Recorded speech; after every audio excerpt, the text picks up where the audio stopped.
You don't have to be Jewish to know a few things about Kabbalah or Kabbalah. Why has mysticism remained so popular down through the ages? Why are people of various religious and cultural backgrounds drawn to the expression of mysticism known as Kabbalah? Why are throngs of modern adherents, including a small troupe of Hollywood celebrities, beginning their own Kabbalistic journeys on the mystical path toward enlightenment? Here are 5 things about Kabbalah you might not have known. Number 1, there's nothing particularly mysterious or metaphysical about the word Kabbalah itself. It's a modern Hebrew word, as well as an ancient one, which simply means receive, or that which is received. It could refer to the reception desk at a hotel in Tel Aviv, or the receipt a shopkeeper gives you when you buy something in a Jerusalem shop. Number 2, it may not be as old as the hills, but it's old. The origins of this mystical trend in Judaism can be traced far back into antiquity. Famed Jewish scholar Gershom Scholem spoke of an evolution in Israelite monotheism in 3 stages. First, the primitive stage, in which God is perceived as being close at hand and glimpsed in the very forces of nature. Second is the creative stage, in which God sits above the world, sitting in judgment on the deeds of humanity. This singular deity is a God of distance. It is as if a great gulf has yawned between the divine world and that of human beings. This is the God of Israel's great prophets, including Isaiah, Jeremiah, and a host of others. Stage 3 involves an attempt to find a way via mystical experience back to the primitive intimacy and a union with the divine spirit. Number 3, in early Jewish literature, mysticism focused on the otherworldly vision of the prophet Ezekiel, in which God is perceived as seated upon a divine throne and transported on a supernatural chariot, which in Hebrew is referenced by the term Merkava or Merkava. Various books of Jewish pseudepigrapha belong to this early strand of mysticism. There is, for example, the Testament of Abraham, which depicts the archangel Michael lifting the great patriarch up upon a chariot drawn by cherubim. The antiquity of this early expression of Jewish mysticism is also found in an important text among the Dead Sea Scrolls, dating to around 100 BCE, before the Common Era, known as the Songs of Sabbath Sacrifice. The text consists of a series of liturgical poems, psalms, said to have been chanted, not by human beings, but by a supernatural host of angels. These are the songs uttered on high in the celestial temple as the Sabbath sacrifices are offered up by the priests in the temple below.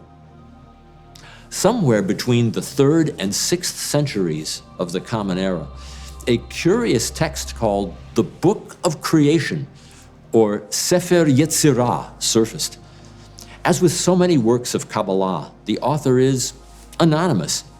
However, the claim was made that none other than the biblical patriarch Abraham wrote the Book of Creation. A prominent biblical scholar concluded, "So ancient is this book that its origins are no longer accessible to historians." Whoever the author was, he writes in polished Hebrew in a style common to the 200s CE. His theme centers on the heavenly books, the multiple names of the deity, and 32 wondrous paths of wisdom. The creative genius of the mystics was to transform medieval darkness into a supernatural light. They did this through yet another book called the Sefer HaBahir, which means literally Book of Brightness or Book of Brilliance. It amounts to an exegetical commentary on the first chapters of Genesis and is divided into 60 short paragraphs. It describes the mystical meaning of biblical verses and the mysterious meaning of the letters of the Hebrew alphabet. Number 4. The most famous work of Kabbalah may well have been a forgery, which brings us to a certain Spanish Kabbalist born around the year 1240 in León, in the province of Castile, Spain, who became a prominent figure in the development and transmission of Jewish mysticism. He was known as Moses Shem Tov de León. Becoming friendly with the Spanish and Genoese Kabbalists of his day, he lived for a time in picturesque Guadalajara. Among his acquaintances and teachers was Rabbi Don Todrus Abulafia, also called the head of the Spanish exile. Abulafia proclaimed that God may be found only through personal experiences of great ecstasy.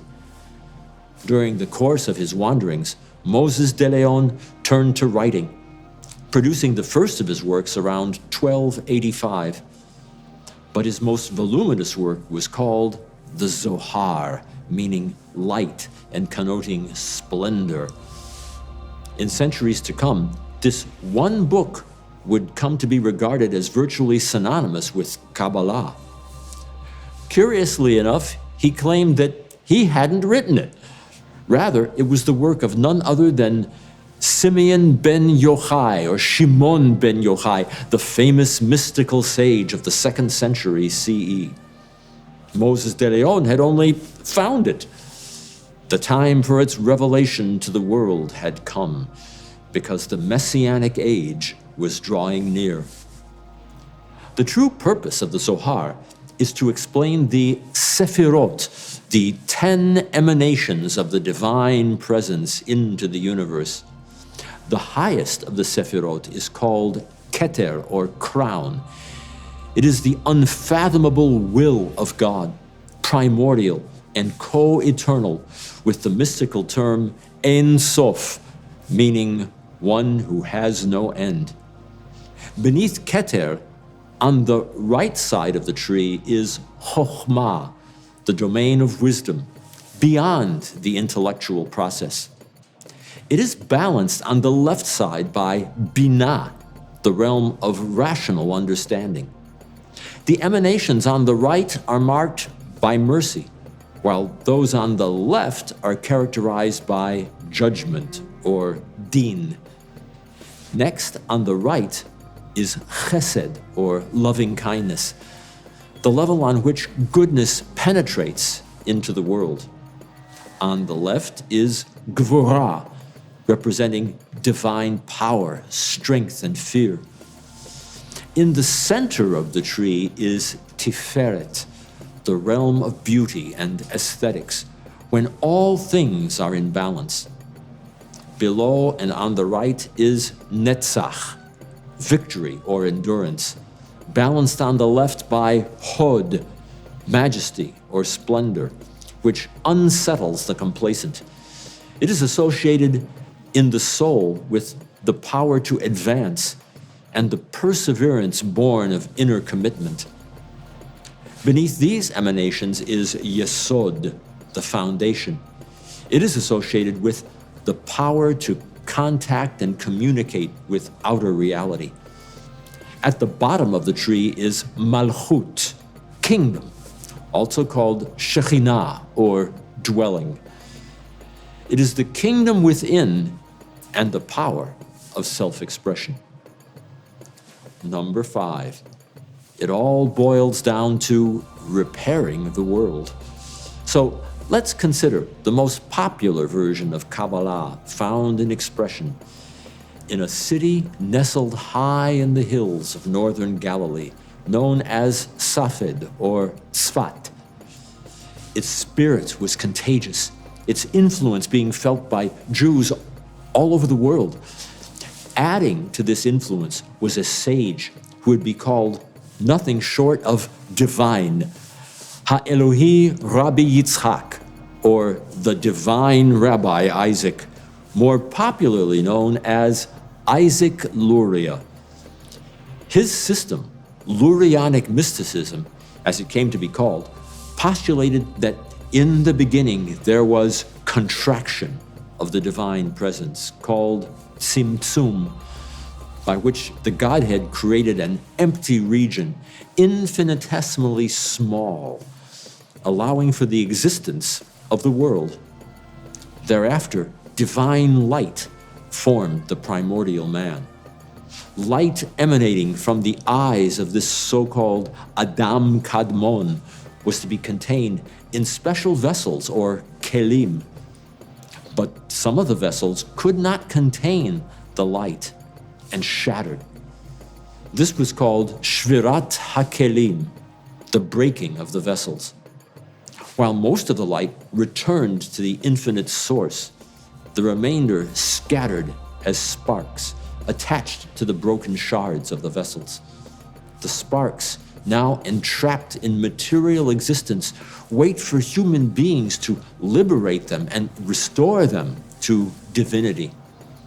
That restoration, accomplished through contemplative action, is called Tikkun Olam, the repair of the world. This is accomplished through liturgical prayer and the performance of the commandments, the mitzvot. One way to look at it is that out of the pieces of destruction, we have been left with hope. It's an extraordinary idea. The echoes of this Kabbalistic theory have reverberated down to the present day and have found expression in modern contemporary culture, including not a few celebrities. And that is why Jewish mysticism, a very ancient discipline, is back again.